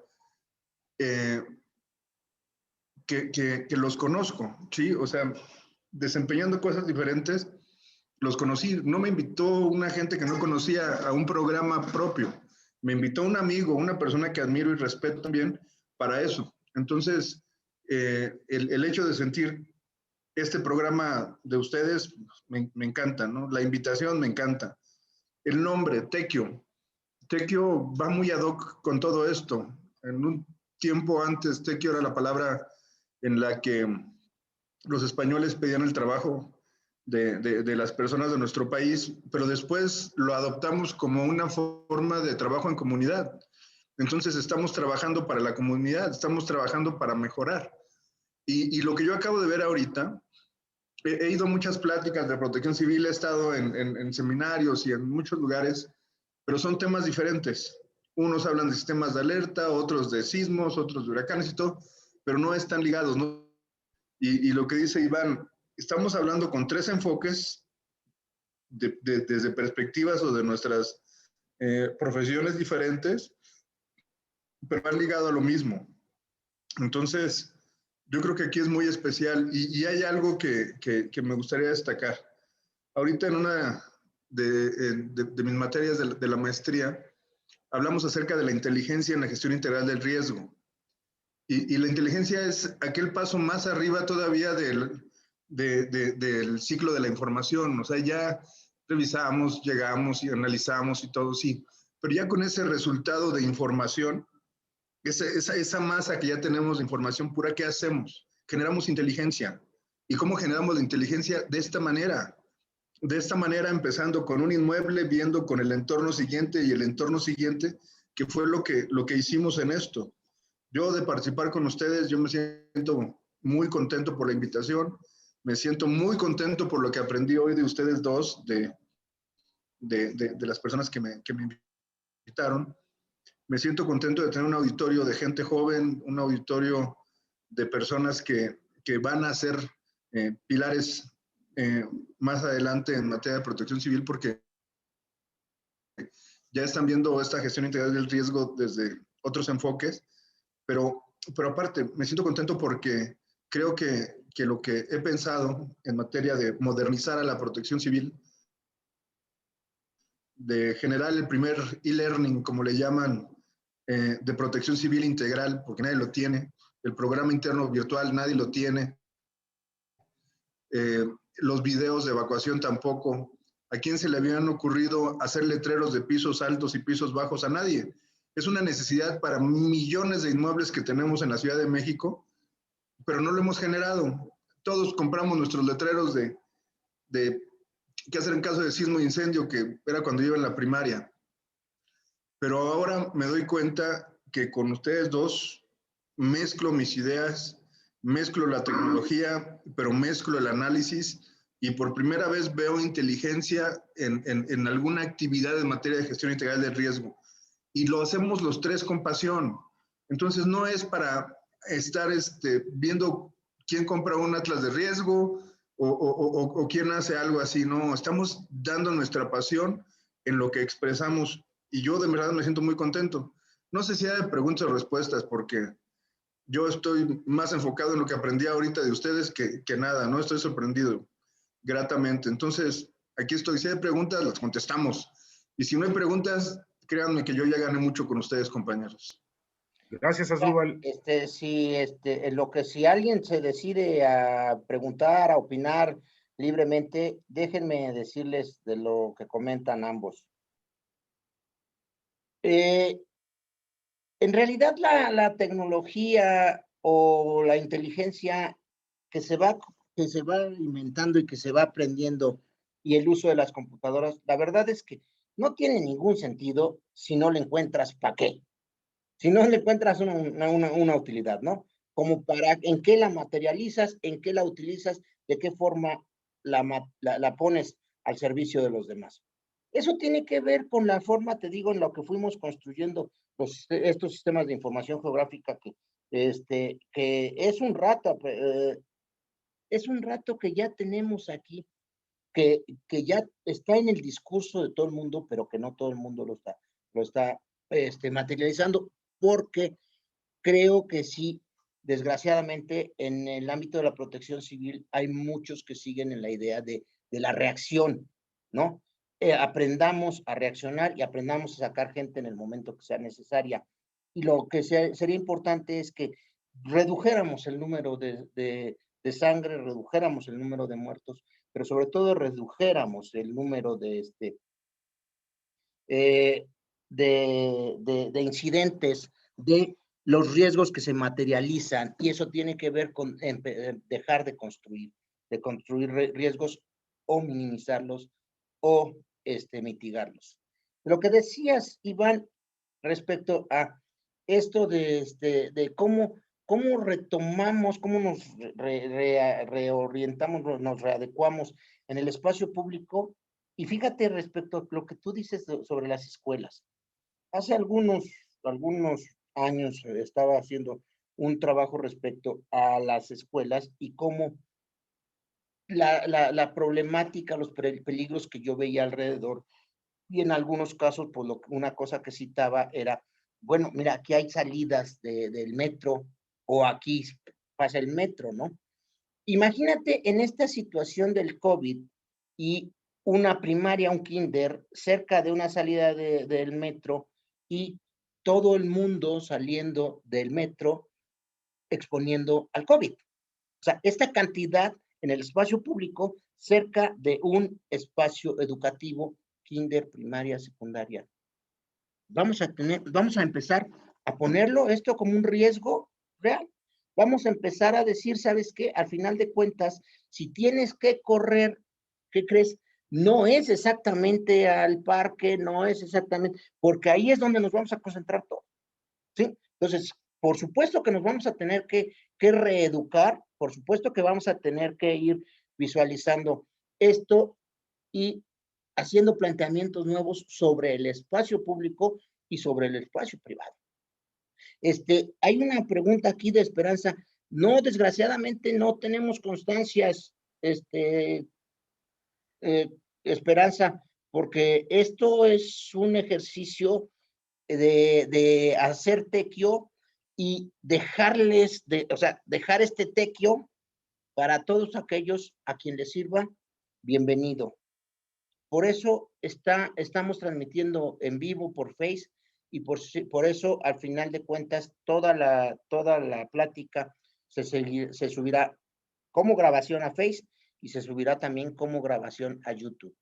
Si alguien tiene alguna participación, Iván, adelante, mientras los asistentes, si quieren tomar la palabra, adelante. Iván, dale.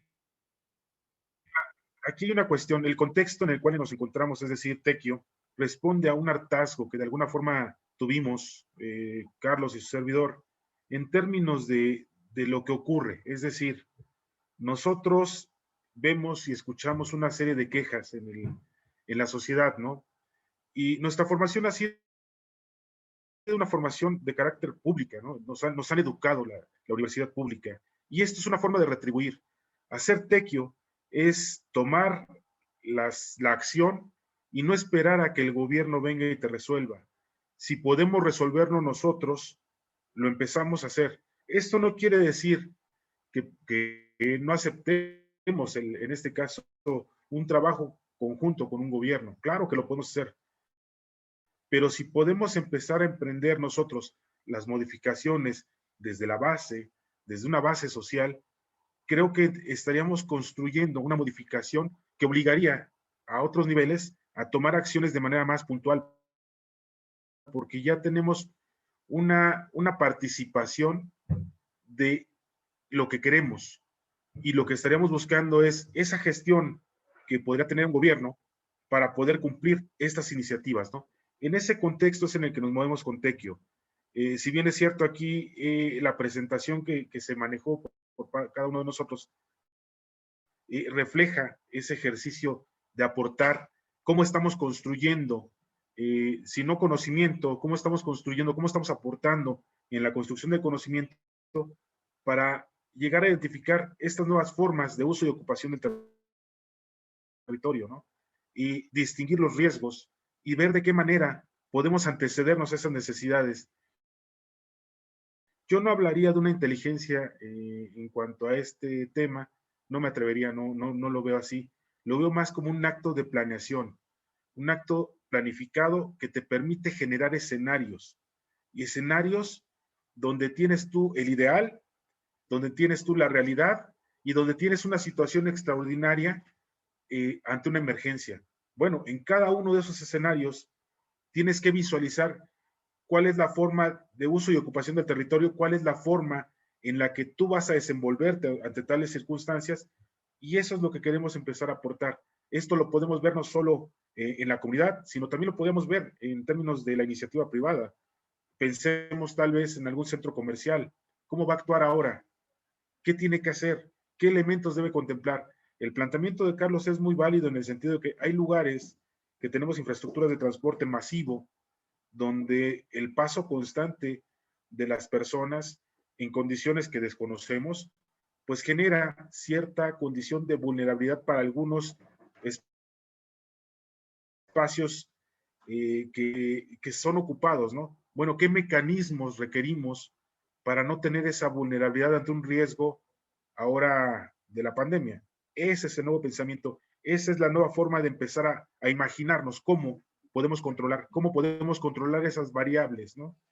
Cómo podemos ir trabajando para que esas variables no lleguen a generar un indicador de un riesgo extraordinario. No lo sé. Lo dejo ahí, Carlos. Creo que es algo que más o menos ya estabas masticando en tu pensamiento y que, bueno, sería oportuno escucharte.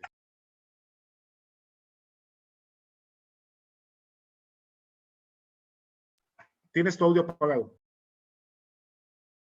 Asdrúbal, otro comentario.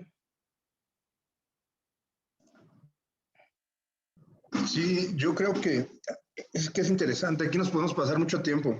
Aquí el hecho de compartir con ustedes es interesante. Con ustedes, compañeros que están conmigo y el público. Es interesante porque les comparto a ustedes, público, que hemos tenido pláticas nosotros y se nos va el rato porque hay mucho de dónde aprovechar de las experiencias. Les digo que yo cada vez aprendo más de ellos. Pero aquí lo que dijo Carlos acerca del sistema de transporte colectivo. Imagínense que ninguna estación tiene un programa interno de protección civil. Y ya lo vimos ahorita con la situación del incendio en el metro, que no pudo ser atendido adecuadamente en las primeras fases. Pero el caso de un sismo, en las condiciones que estamos ahorita con la pandemia, pues podría ser no nada más un foco de infección para una evacuación, sino también para un rescate, para cualquier otra actividad. Y si está al lado de una escuela, como lo plantearon en el ejemplo, pues se puede potencializar todo eso. Entonces, yo creo que la actividad que hace Tequio es muy positiva, de presentar escenarios, de presentar información, de presentar toda esta parte integral de lo que puede suceder y cómo tenemos herramientas para poderle dar solución. Entonces, creo que es muy positivo y pues mi comentario es que creo que hay Tequio para rato. Nada más, amigo. Pues muchas gracias, Asdrúbal. Esa es la intención. Te voy a decir que en verdad también uno de los pensamientos durante la pandemia es, o sea, si estamos aquí, algo tenemos que dar, algo tenemos que dejar, algo tiene que suceder de que nos tuvimos que encerrar todo este tiempo. Y repito, nosotros solíamos hacer Tequio presencial y lo vamos a rescatar y vamos a continuar en cuanto el semáforo verde nos lo permita, pero esta es la forma en la que nosotros estamos viendo que podemos retribuir algo a la sociedad, algo a la ciudad, algo a la comunidad, haciendo Tequio desde la palabra aquí, hablando en Tequio. Entonces, si cualquiera de ustedes, si cualquiera de los presentes quiere algún día hacer Tequio con nosotros, ya sea cuando vayamos a hacer físicamente o ya sea que quiere sentarse aquí con nosotros y hacer Tequio desde la palabra, bienvenidos, estamos en Hablando en Tequio. Y si no hay otro comentario, les agradezco enormemente a todos sus asistencias.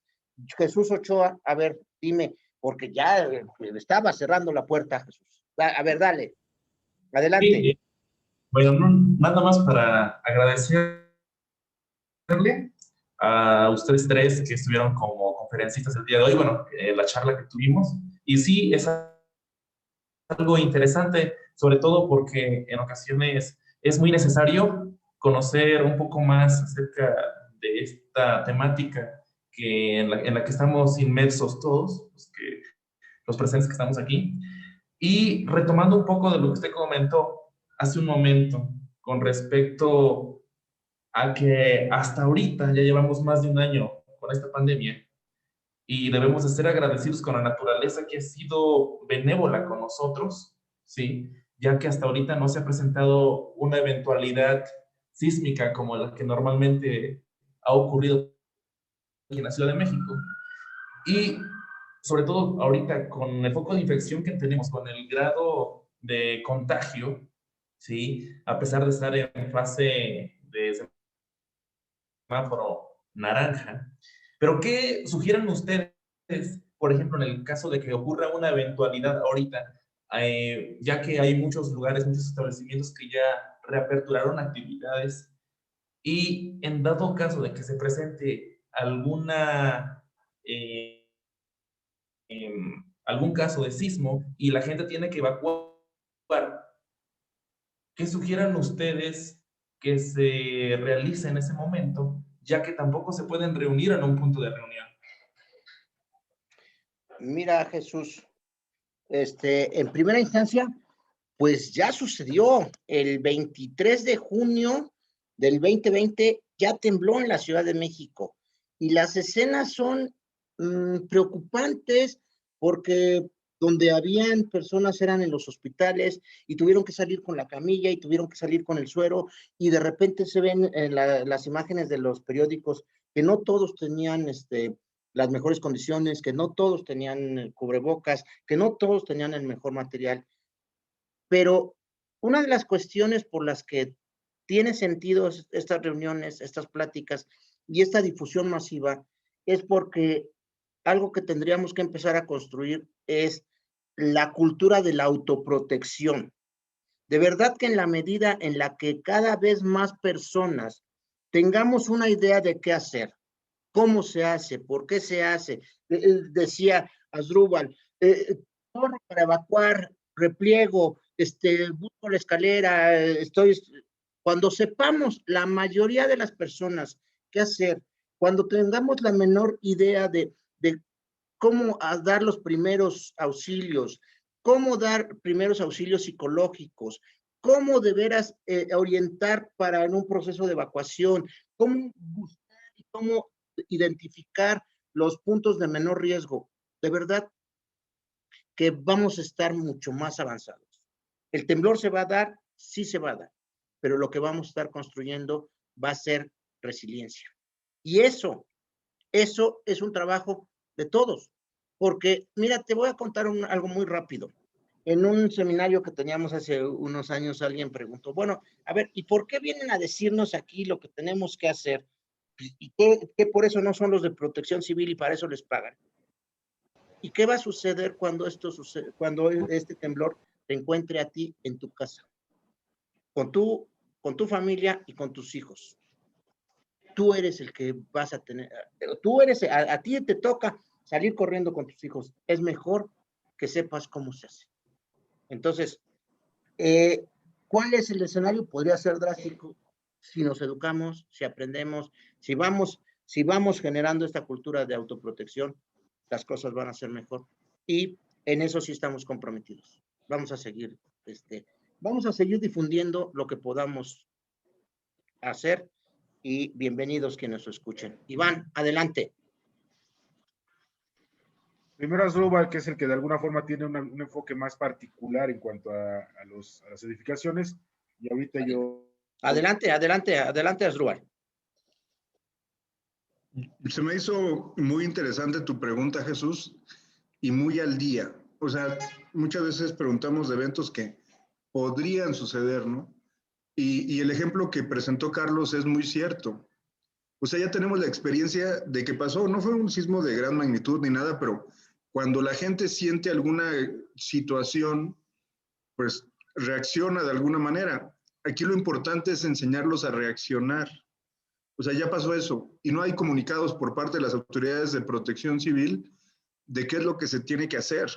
O sea, en dado caso que es un sistema de alerta sísmica, ahorita como están las cosas, ¿qué va a hacer la gente que está en un lugar con un tanque de oxígeno? Porque están en sus casas con tanques de oxígeno. ¿Qué es lo que van a hacer? Ahorita lo principal es decir, pues bueno, ubica tu zona de menor riesgo y más ahora que andas con un tanque de oxígeno tú y que tu familia te está cuidando y cosas así. Tu pregunta es muy clara, muy objetiva y muy precisa y muy buena. Aquí me quiero tomar el atrevimiento de leer el artículo 15 de la ley general de protección civil, y es sobre el objeto general del Sistema Nacional de Protección Civil, del SINAPROC. Y dice, es el de proteger a la persona y a la sociedad y su entorno, ante la eventualidad de los riesgos y peligros que representan los agentes perturbadores y la vulnerabilidad en corto, mediano o largo plazo, provocada por fenómenos naturales o antropogénicos. Es el objeto, proteger a la persona. Y está interesante, y es lo que siempre vemos en Protección Civil, y lo hacen, o sea, realmente tenemos esa difusión de la información para fomentar la cultura. Y la última parte de este artículo dice, a través de la gestión integral de riesgos, y ahí uno dice, bueno, pues sí, a través de ellos, pero no lo ve como una responsabilidad de la autoridad. Y la última parte es todavía más interesante.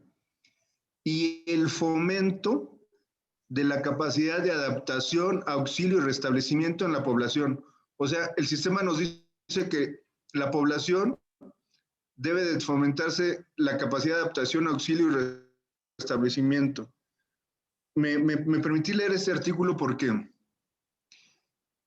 si no hacen las autoridades el trabajo que les corresponde en fomentar la cultura de la protección civil, y no nada más la cultura de la protección civil es que es zona de menor riesgo, que es ruta de evacuación o que no, sino fomentar realmente la cultura de la protección civil, nosotros como individuos tenemos que imaginarnos qué es lo que puede pasar en nuestra casa, en donde nuestros hijos están tomando clases ahora en la computadora, en la casa que tenemos y que no tiene vidrios que estén templados como en los trabajos, en la casa donde tenemos gas, luz y todo eso. Pero si pasa un sismo, ¿qué es lo que tenemos que hacer nosotros? Desde nuestro lugar de residencia principalmente. Pero tu pregunta es muy buena. Y si pasa cuando vamos a un restaurante o algo, pues tenemos que hacer lo mismo. Así nos lo dice el Sistema Nacional de Protección Civil, que nosotros tenemos como población fomentar nuestra capacidad de adaptación, auxilio y restablecimiento. O sea, que nos rasquemos con nuestras propias uñas y lo vemos que es la realidad. Entonces, yo creo que lo principal es lo que decía hace rato Iván sobre otro tema, pero es lo mismo. Plantearnos escenarios en cada uno de los lugares donde estemos y que pasemos más tiempo, y más ahora que está nuestra familia en esos lugares, que no van a las escuelas y todo eso, y buscar la solución que consideremos más importante. Yo creo que eso es lo que tenemos que hacer nosotros, autocuidarnos, autoprotegernos y hacer nuestros propios diagnósticos de los lugares donde pasamos más tiempo. Gracias.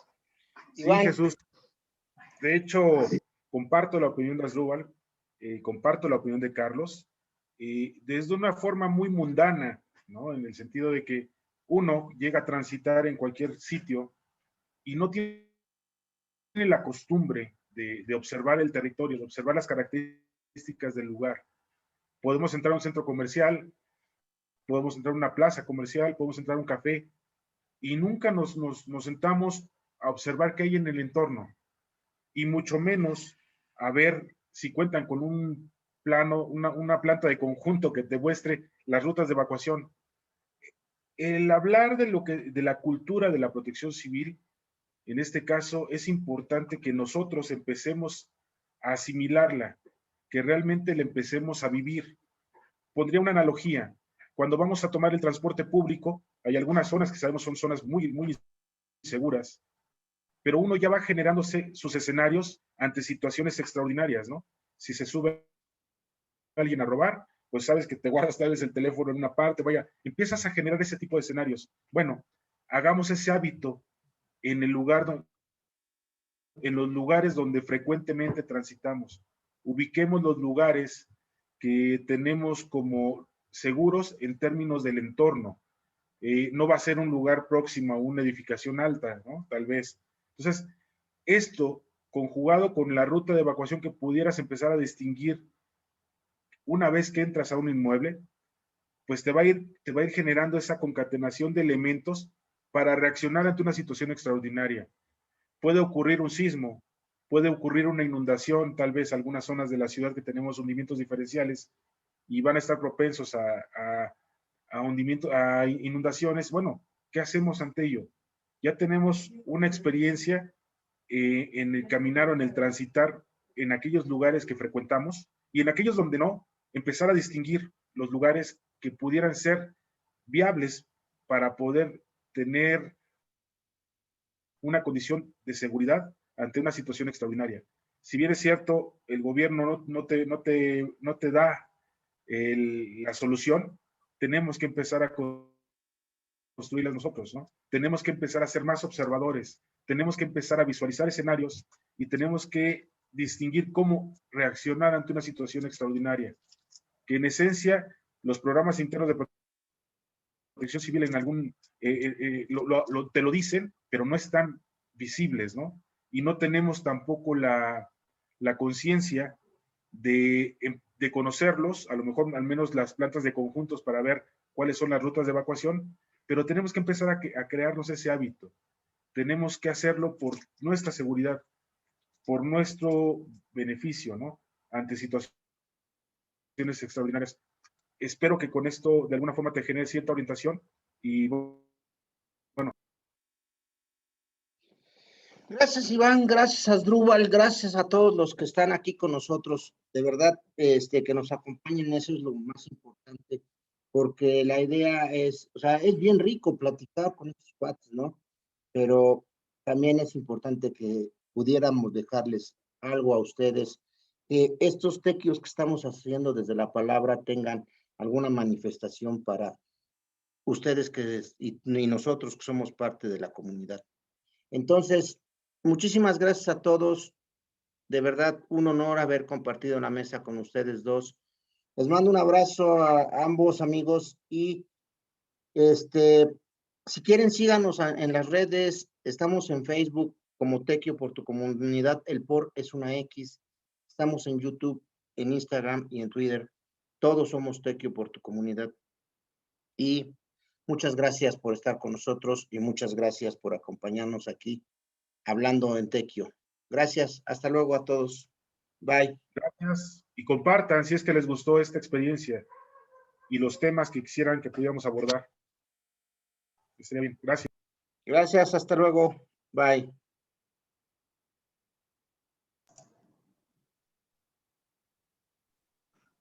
Gracias, hasta luego. Muchas gracias. Excelente noche y buen fin de semana. Gracias, muchas felicidades. Gracias, bye.